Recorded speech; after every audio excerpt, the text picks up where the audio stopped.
Ia fazer um link aqui com o desfile das escolas de samba no Rio de Janeiro, porque o acontecimento do carnaval nas avenidas, né, sempre reforça essa histórica ligação com a contravenção também. Nas escolas de samba no Rio de Janeiro, os herdeiros e filhos, netos dos contraventores ligados ao jogo do bicho seguem influentes, olha só, nas primeiras posições do carnaval.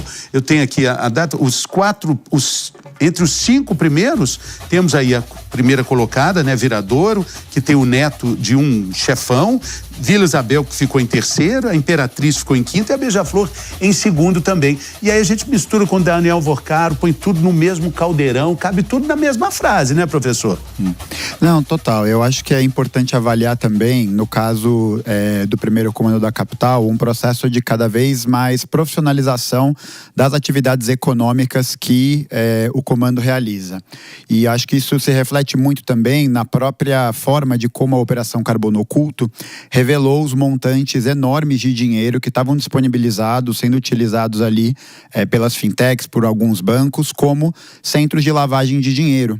O que também é um demonstrativo importante, porque mostra que a atividade criminosa está relacionada não somente ao próprio tráfico de drogas, mas também com outras atividades econômicas, como foi citado, né? A gente pode até citar, eventualmente, questões relacionadas à distribuição de gás, telecomunicações, outras atividades que se refletem também nesse campo maior, né, da economia que a gente poderia avaliar com o caso dos bancos, mas também, né, no próprio campo das contravenções em escalas menores, né, como é o caso, por exemplo, do jogo do bicho.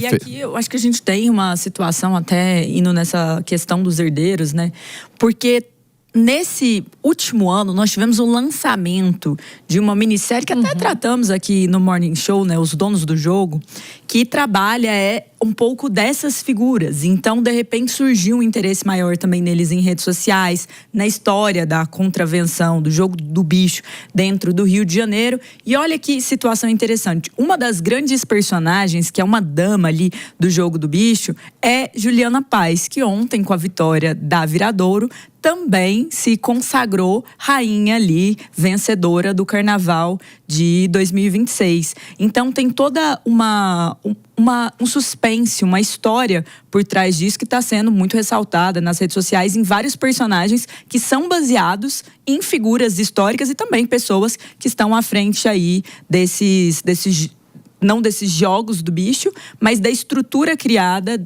a partir do jogo do bicho, muitas vezes no carnaval. Essa normalização de que isso faz parte da nossa vida social, a normalização de vorcaros, né, de bicheiros, de PCCs, de achar que sim, olha que legal, que festa linda, mas faz parte, né? É cultura, é cultural. Eles não falam assim, Fernando, mas é bom a gente lembrar que a questão do jogo do bicho é uma questão hereditária. Hereditária não só de questão econômica, mas também de poderio.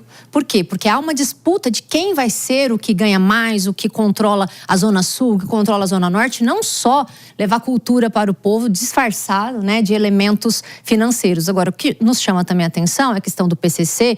Eles são mais organizados que o próprio Estado. Haja vista que eles estão cada vez mais, né? O Gustavo aqui colocou a questão deles estarem infiltrados em várias coisas, postos de gasolina, farmácias, poder público, poder judiciário, enfim, e cada vez mais estruturados. E a gente precisa lembrar que quando ele faz essa censura prévia aos seus faccionados, é porque eles não querem que chame atenção, Fernando. Porque se ele coloca lá um armamento, se ele coloca lá um dinheiro numa rede social, eles chamariam a atenção para si, fazendo com que a polícia possa, lógico que eu não sei se quer ou que possa, porque se a polícia quer, ela realmente desmantela, mas a questão é financeira.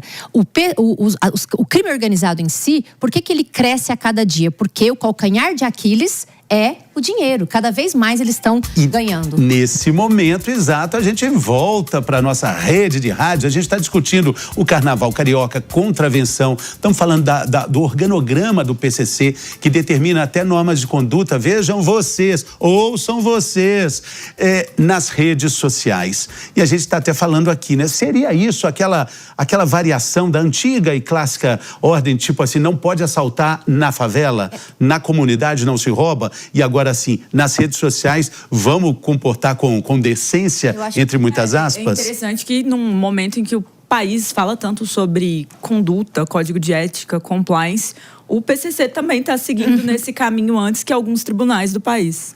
Então, é bom até a gente falar uma coisa, Fernando, para esclarecer aqui para a audiência. Contravenção penal ainda, e eu quero pôr assim, ainda bem em letras garrafais, né, para o nosso ouvinte. Por que ainda é uma infração penal? Porque em alguns lugares, de forma pontual, se permite jogatinas, né?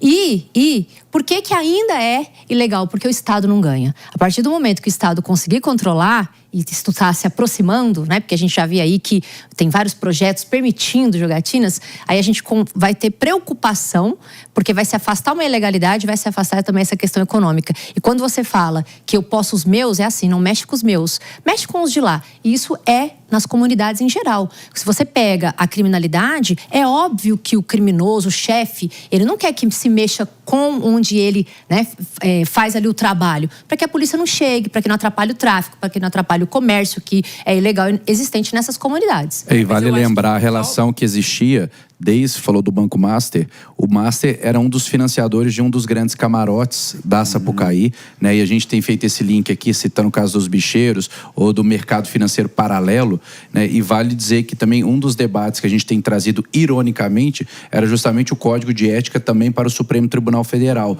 enquanto a gente vê o crime organizado, o poder paralelo, também ter implementado uma situação assim. É lógico que são situações e nichos e cestas totalmente diferentes, mas veja o nível que a gente está falando não só de organização, mas de avanço, né? É uma instituição formal, composta por diversos CNPJs, até porque precisa lavar dinheiro, né? E que financia o Carnaval do Rio há décadas, né? E a doutora falou, acho que até de uma forma suave, que às vezes a gente vê algumas jogatinas, não, só você viajar por esse Brasil, que você vê um tanto de boteco, você vê loteria paralela funcionando, né? Vendendo o jogo do bicho com fachada, com tudo ali, com número de telefone, WhatsApp. Então o fato é, só não pegam porque não querem.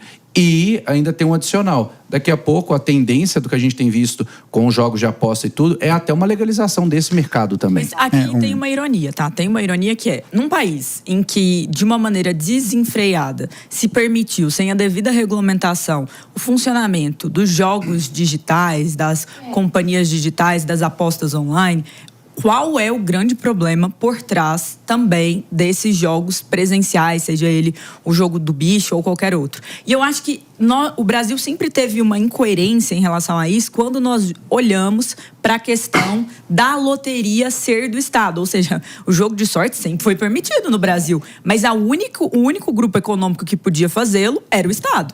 Então não é um problema de valor, não é um problema em relação a de moral, de vício. Não é. E não é agora à luz do que está sendo permitido dentro dos jogos online.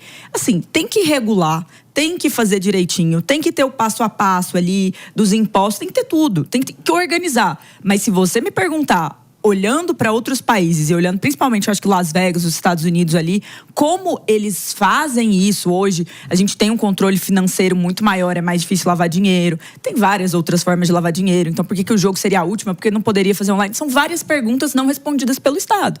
Então, existe uma estrutura do Brasil que fez o jogo do bicho permanecer, continuar e ser ilegal e gerar muitos danos à nossa economia por um simples ponto de não querer falar sobre... Uma falsa moral, né? É uma falsa moral. É uma falsa moral. Uma falsa moral é um desserviço em relação ao momento em que a gente está deixando. Não pode cassino, mas é lá no computadorzinho, pode, sacanagem. Bom, e tem tem uma estrutura tão bem montada, com tanto dinheiro envolvido, que se a gente entende que ela acaba de existir, ela deixa de existir, onde é que esse dinheiro vai entrar? E como ele vai entrar para manter tudo isso? De algum jeito vai ter que entrar. Então aperta de um lado, vai sair de outro. A questão é muito complexa, a gente ainda tem que discutir muito sobre isso, mas falando sobre carnaval, preciso só, para a gente fechar o bloco carnaval, falar do rebaixamento da escola de Niterói. Sei que muita